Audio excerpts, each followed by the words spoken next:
একজন সাহাবী, তিনি নবী করিম সাল্লাল্লাহু আলাইহি সাল্লাম তার সম্পর্কে বলেছেন এই লোকটা জান্নাতি। খুব ভালো করে শুনে রাখেন, বলেছেন লোকটা জান্নাতি।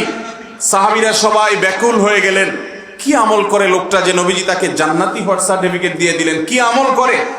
তার ব্যক্তিগত অর্জন কি যে সে নবী সাল্লাল্লাহু আলাইহি সাল্লামের মুখ থেকে জান্নাতি হওয়ার সার্টিফিকেট নিল? ভাইরা আমার, সাহাবীদের অনেকে ওই ব্যক্তির ব্যক্তিগত আমল ইবাদত কি আছে এটা জানবার জন্য নানাভাবে চেষ্টা করতে শুরু করলেন।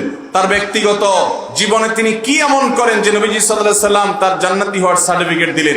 বিভিন্নভাবে দেখলেন। রাতে তিনি সারা রাত জেগে ইবাদত করেন কিনা, দিনে তিনি সারা রাত ধরে ইবাদত বন্দেগী করেন কিনা, তিনি কি এমন করেন? কিন্তু সাহাবীরা যারা খুঁজছিলেন তারা ওই ব্যক্তির কিছুই পাচ্ছিলেন না।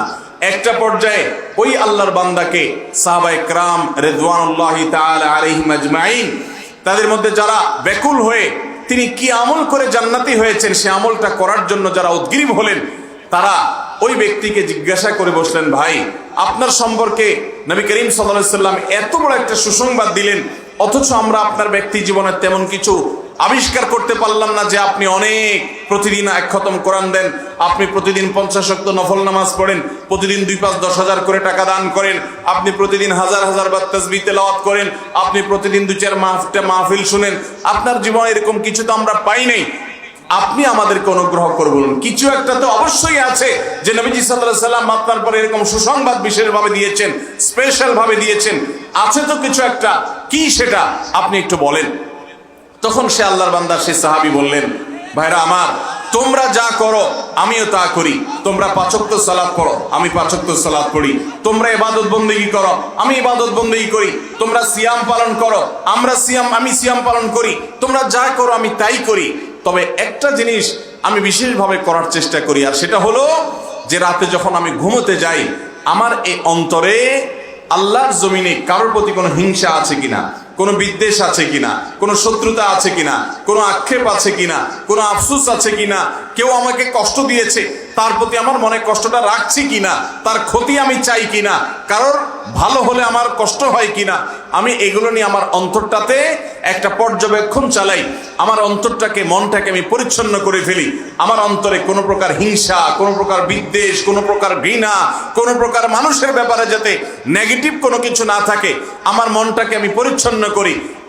কেউ যদি আমাকে কষ্ট দেয় আমি তাকে মাফ করে দিয়ে, কার প্রতি হিংসা বিদ্বেষ হওয়ার লেশমাত্র থাকলে সেটা পরিচ্ছন্ন করে দিয়ে, আমার অন্তরটা সবার জন্য উন্মুক্ত করে দিয়ে, সবাইকে ভালোবেসে, সবাইকে আপন করে, সবার কল্যাণ চেয়ে, সবার জন্য দোয়া করে, সবার মঙ্গল কামনা করে, সবার কল্যাণকামী হয়ে আমি রাতে ঘুমোতে যাই। আমার অন্তরে কোনো কিছু রেখে আমি ঘুমাতে যাই না। এই যে পরিচ্ছন্ন অন্তর নিয়ে আমি ঘুমাই, আল্লাহ রাব্বুল আলামিন হয়তো এই জিনিসটা পছন্দ করেছেন। সাহাবায়ে কেরামের আর বুঝতে বাকি থাকলো না, এই একটি আমল তাকে দুনিয়াতে জান্নাতের সুসংবাদ দিয়েছে।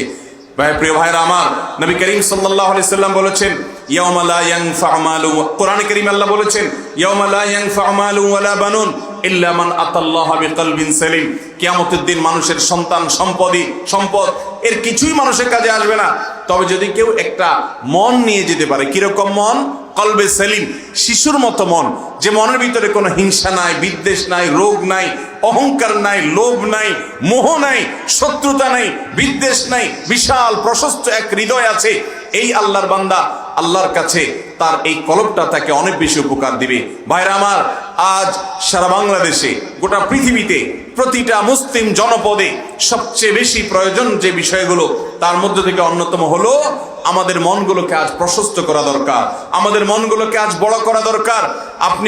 আপনি ইসলামের কোনো একটা দিক আপনি বিশেষভাবে ভালো বোঝেন বা ফলো করেন, আপনি ওলামা একরামের মধ্য থেকে কিছু ওলামা একরামকে আপনি ফলো করেন, আপনার কাছে তাদের যুক্তি, তাদের ব্যাখ্যা আপনার কাছে ভালো লাগে, আপনি তাদের অনুসরণ করেন।